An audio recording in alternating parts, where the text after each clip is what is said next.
हमारी 4 कैटेगरीज होती है, ए बी सी डी। जो बी सी डी होते हैं वो 2 कमरे के डिपार्टमेंट कहते हैं जिन्हें इनको शिफ्ट करेंगे, 2 साल से नहीं हो रहा है। अब एयरपोर्ट प्राइवेटाइज हो गया तो वो स्पेस हमसे छीनी गई। My request to honourable minister इसका अब रेल आने वाली है। अस्पताल की नसम से जो नेक्स्ट बॉर्डर्स हैं असल पर बनाओ का अक्सर रोड वाइडिंग करता मगर सबसे important minister for health, medical education, social welfare Sakina Itoo साहिबा, हमारे यहाँ बहुत ही सीनियर ऑफिसर जो बैठे हैं, हमारे डीसी साहब हैं, हमारे डायरेक्टर हेल्थ हैं, डीसी लाउडा है, director social welfare, director colleges, हर एक डिपार्टमेंट के जो यहाँ बैठे हैं, मेरी तरफ से आप सबको बहुत बहुत सलाम और आदाब। मैं पहले तो बहुत बहुत शुक्रगुजार हूँ आप सबका और खासकर मैडम का कि आपने टाइम निकाला। ये जो रिव्यू मीटिंग हमने आज ज़ेडीबल की ली, बहुत टाइम से था। इसमें 2-3 चीजें हैं। एक तो ये कि जब से डिलिमिटेशन हुआ, ये जो कंस्टिट्यूएंसी है ये बहुत बढ़ गई। ये पहले ज़ेडीबल छोटी हुआ करती थी, लेकिन उसके साथ अब मुझे लगता है ये 3 एमएलएस की एक सीट बन गई है। इसमें एक एंड पूरा फोरशोर पे आता है, पूरा डल लेक का इलाका है, यहाँ से पूरा दरगाह का इलाका है, हजरतगंज का, रैना वाली पूरा एरिया आया है इसमें। तो ये मैडम बहुत बड़ी कंस्टिट्यूएंसी बन गई है। इसीलिए आपने देखा होगा बहुत सारी डिमांड्स भी हैं और बहुत सारे अब जो अच्छे इलाके थे वो हमारे एमएलए ले गए, जो प्रीवियस जहां हम कमी रही वो मेरी तरफ से आ गई। सो इसीलिए मैं इस चीज को बहुत इम्पोर्टेंट समझता हूँ कि ये जो पहले तो ये रिव्यू मीटिंग की है, एक बहुत अच्छा हुआ कि पब्लिक दरबार की तरफ से भी हो गया। इससे जो डिमांड्स है लोगों के वो आगे मैडम इसमें 2-3 चीजें, एक तो टूरिज्म हिसाब से भी जो डल लेक सारा है वो इसमें आता है। इसमें ये जो मेरी कंस्टिट्यूएंसी है, 3 चीजें बहुत अहम है। एक तो सबसे जो बड़े लेक्स हैं शहर के, चाहे वो डल लेक हुआ, चाहे वो निगीन लेक है, चाहे वो आंचार सर है, चाहे वो गिल सर है, चाहे वो खुशाल सर है, ये सब इस ज़ेडीबल कंस्टिट्यूएंसी में आता है। दूसरी, जितने भी बड़े आस्थान हैं श्रीनगर के, मेजॉरिटी ऑफ देम वो सारे ज़ेडीबल में आते हैं। आप जनाब साहब सोहरा से स्टार्ट करें, आप हजरतबल जाएं, आस्थान शरीफ जाएं, यहाँ से मखदूम साहब हैं, यहाँ से हबीबुल्लाह नवशहरी रहमतुल्लाह अलैह है, मिर्जा कामिल साहब हैं, यहाँ बहुत बड़े जो इमाम बारा है वो इसमें आते हैं।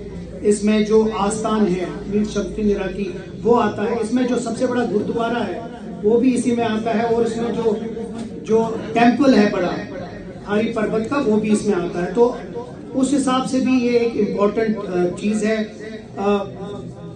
जो बहुत बड़े हॉस्पिटल्स आपके हैं, चाहे वो स्किम्स हो, चाहे वो रैनावारी का JLM हॉस्पिटल हो, वो भी इसी में आता है। और उस हिसाब से जो हमारा हैंडीक्राफ्ट का सेक्टर है, चाहे वो जितने भी आर्टिजन्स हैं हमारे शहर खास के, उसमें भी ज़ेडीबल का जो रोल है वो 90% है। सो मेरे डिमांड भी ज़्यादा होंगे, इसलिए मैं अपने अफसरों से रिक्वेस्ट करूंगा कि मेरी तरफ थोड़ा प्यार से ज़रा देखें, क्योंकि मैं चाहता हूं कि मिनिस्टर साहब तो उनको तो मैं रिक्वेस्ट कर सकता हूं, आपसे ज़्यादा ही थोड़ा रिक्वेस्ट करूंगा कि इस इलाके को थोड़ा सा नजरसानी ज़्यादा करें। मैं 2-4 इश्यूज जो हैं उसको रेज करना चाहता हूँ। एक तो मैं ज़ेडीबल से स्टार्ट करूंगा। ज़ेडीबल में एक PHC हुआ करता था जो अभी भी चल रहा है, लेकिन वो एक रेंटेड बिल्डिंग है और रेंटेड बिल्डिंग आप अपग्रेड नहीं कर सकते। तो मैं बहुत शुक्रगुजार हूँ जो हमारे कंज्यूमर अफेयर्स मिनिस्टर हैं सतीश साहब, मैंने उनसे बात की, उनने डायरेक्टर जो हमारे कंज्यूमर अफेयर्स है उनसे बात की है। आपके पास एक जमीन है यहाँ ज़ेडीबल में नीचे जो खाली पड़ी है, तो उन पे वो रेकी हुआ है, सारा कुछ देखा है, वो रेडी है वो आपको शिफ्ट करने के लिए, ट्रांसफर करने के लिए। उधर अगर हम SDH बनाए तो एक अपनी बिल्डिंग बनेगी, और जो भी हमारा जो यहाँ जो फुटफॉल है इस इलाके में वो उस पर पहुँच जाएगा। इसीलिए मेरी रिक्वेस्ट होगी कि अगर department of food and supply से उठा के ये बात उठाएं, उनसे बात हो गई है, they are ready, they will just transfer the land. उसके बाद जो फंड्स है शायद NHM में या किसी में हम वो कर सकते हैं। उससे ये होगा कि आपकी जो ये रेंटेड बिल्डिंग है, जो आपका रेंट होता है वो कम हो जाएगा। दूसरा मैडम, जो हमारा PHC लाल बाजार है, मेरी रिक्वेस्ट होगी कि अगर उसको 24/7 एक मॉडल PHC से बनाए, क्योंकि वो एक, आप हैरान होंगे कि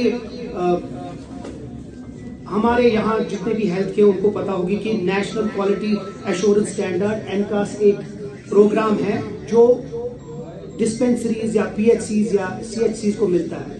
मैं बहुत शुक्रगुजार हूं कि शहर में सिर्फ एक है और वो है लाल बाजार का, जो एनकास सर्टिफाइड है और कायाकाल सर्टिफाइड है। अब मुझे एक चीज समझ नहीं आता है, अगर एक हो सकता है तो बाकी क्यों नहीं हो सकता?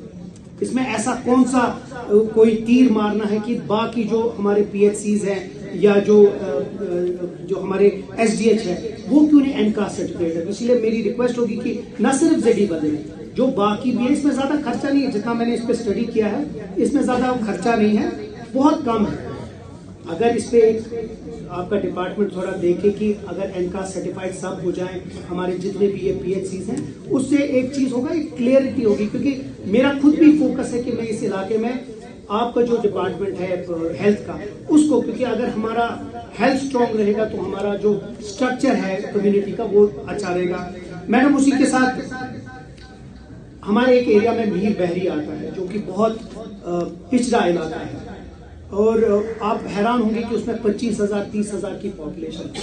यहाँ वीसी लावडा साहब भी हैं, मैं उनसे रोज लड़ता रहता हूँ, बट उस इलाके में आप हैरान होंगी आज की डेट पे भी कोई पीएचसी नहीं।